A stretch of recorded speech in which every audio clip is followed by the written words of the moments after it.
আসসালামু আলাইকুম। আপনারা দেখতে পাচ্ছেন যে আমার পাশে দুইটা একদম সর্বনিম্ন এতিম বাচ্চা। একটা নাম হলো আল আমিন। তোমার নাম কি?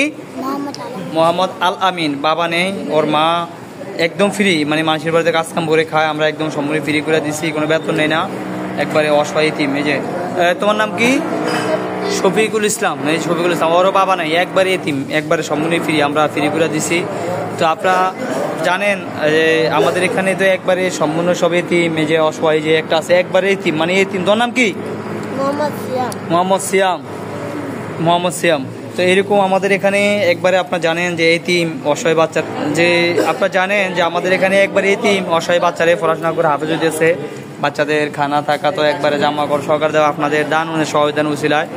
তো আপনারা চাইলে যে শফিক, তারপর অন্য হলো শফিক, আমার নাম, তারপর নাম হলো আল আমিন। যদি চান যে এই দুইটা বাচ্চা একবারে মানে একবারে এতিম, যদি চান কেউ এরকম দুইটা বাচ্চার দায়িত্ব নিতেন অথবা একটা বাচ্চার দায়িত্ব নিতেন।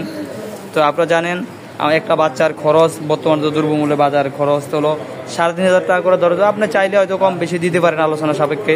একটা হাফেজ হওয়া পর্যন্ত যদি একটা বাচ্চার দায়িত্ব নিতে পারেন, হ্যাঁ, আপনার ব্যবসা প্রতিষ্ঠান যদি আল্লাহ ভালো রাখে, আল্লাহ আপনার ধনাঢ্য ব্যক্তি রাখে, তাহলে দিতে পারেন। এই যে বাবা, তোমার কি বাবা আছে? মুখে বলো, জোরে বলো, তোমার বাবা আছে? জোরে বলো। জি। তো এরকম এতিম এবং অসহায় বাচ্চাদেরকে যদি কেউ চান দায়িত্ব নিতে, তাহলে নিতে পারেন। তো আপনারা জানেন আপনাদের দান অনুদান সহজের উছিলে আমাদের এখানে একবারে সম্পূর্ণ এতিম অসহায় বাচ্চারাই পরে, এদের খানা থাকা আপনাদের দান অনুদান এবং আপনাদের সহজদার উছিলে আর কি মাদ্রাসার পক্ষ থেকে দেওয়া হয়। তো আল আমিন, বিশেষ করে যে শফিক, তারপর তোমার নাম কি বাবা? মোহাম্মদ সিয়াম। তো এরকম যদি কেউ চান, এই যে এই পাশে আছে যে নুনবী, তো এরকম যদি কেউ চান যে একটা ইতিম বাচ্চার দায়িত্ব নেবেন, তাহলে নিতে পারেন।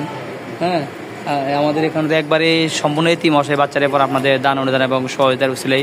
তো আমাদের যে নাম্বার আছে অবশ্যই নাম্বার যোগাযোগ করে আমাদের ইতিম অসহায় বাচ্চাদের যদি কেউ চান মাদ্রাসার সহযোগিতা করতেন, আপনার নিয়ত করে মান্নত করে, অনেকে অসুস্থ, যে ছেলে ফলাফল অসুস্থ, নিজে অনেক অসুস্থ, তো নিয়ত করে মান্নত করে আমাদের মাদ্রাসা দান করতে পারেন। ইনশাআল্লাহ আশা করি অবশ্যই সেবা দান করে। আমাদের এখানে বাচ্চারা ভালো নামাজ পড়ে, কোরআন কারীম তেলাওয়াত করে, আপনাদের জন্য সবসময় দোয়া করে।